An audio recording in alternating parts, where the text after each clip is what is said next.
Today I'm going to talk to you about how we use Qgiv in our fundraising efforts. So first of all, why do we use Qgiv? We've been using Qgiv ever since I've been on staff at Yellowstone. I came on the fundraising team here about 5 years ago, and Qgiv was our online payment processor then, and we still use them today to process all of our donations online. And we've considered moving away from Qgiv in the past. We've looked at options such as Blackbaud Merchant Services because we have a relationship with Blackbaud through our Razor's Edge database. But ultimately, we decided that the flexibility, the integrations, and just the numerous options provided by Qgiv really kind of beat out our competition based on what we needed. And so we've decided to stick with them, and we've really loved our experience. It's been really fun. I've been able to meet members of the Qgiv team. They've come out to our school and toured. And so it feels like we have a real relationship with them, which is the thing that really matters to me and to many fundraisers, probably, because as much as fundraising is about asking for money, it's mainly about building relationships. One of our big goals for last year was to increase our recurring giving. We had a goal to basically double our recurring giving, and we didn't quite reach it, but we nearly did. We got to about 98% of our goal. And a lot of that was because Qgiv has improved their forms significantly in the last year or so. They launched these new forms that make recurring giving super easy. You can add nudges. You can add these little kind of modal windows that pop up and ask people if they want to make their gift a recurring gift.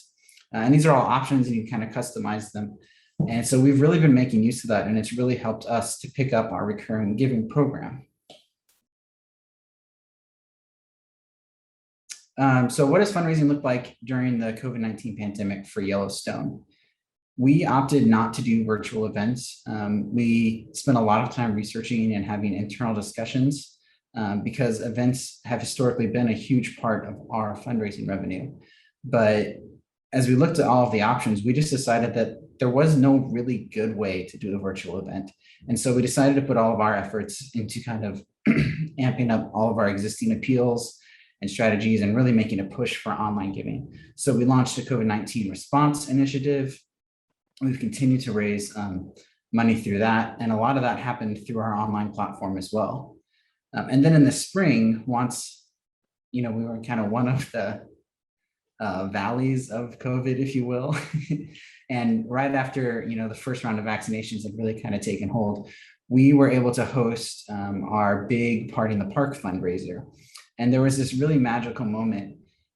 This was the first year we've been able to use contactless registration as a result of COVID. And so everyone had registered via their cell phones, and we had their text numbers. And so we had this really magic moment in our presentation where we asked everyone to lift up their phones in the air, and we were able to text out the Qgiv form link to everybody. And we not only hit our event goal that day, we hit a stretch goal, and then we had another donor come up and who actually offered us an additional stretch goal matching gift if we could make an additional stretch goal. And so we wound up nearly tripling our day of giving total that year.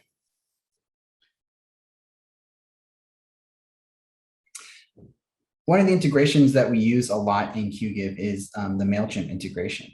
Every time someone makes a gift, they're automatically added into our MailChimp mailing list.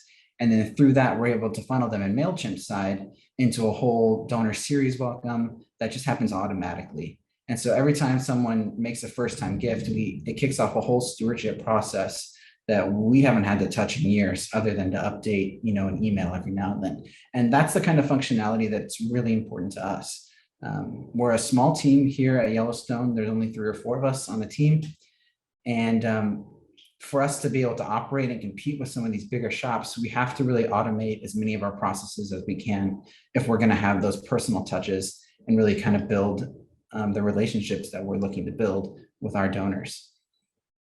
And so the integrations and the flexibility that Qgiv provides has been really important for our team. Another example of this is that a few years ago, we ran a fiscal year-end campaign, and we actually used Qgiv's peer-to-peer technology. This was the first time that we had ever run a peer-to-peer campaign that I knew of.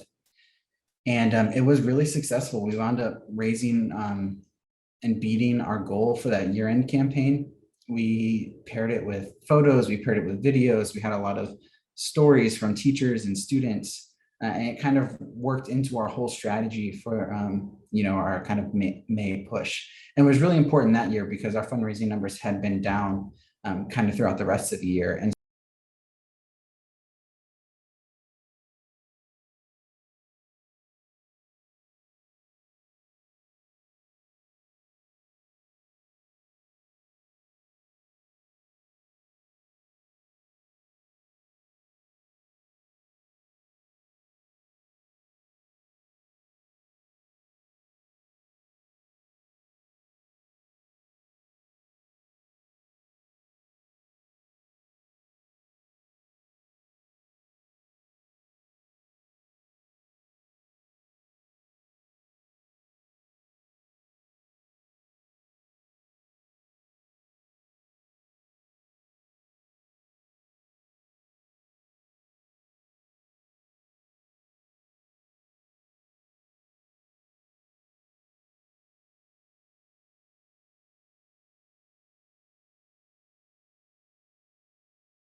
we're running that peer-to-peer campaign and relying on the power of social and kind of the instant gratification that donors can get when they see their name pop up on the donor wall, or they see, the comment that they got to put into the little box when they made their donation kind of pop up immediately, and then have the ability to share that with their friends. We think really kind of kicked that year-end campaign into overdrive. And that was really exciting.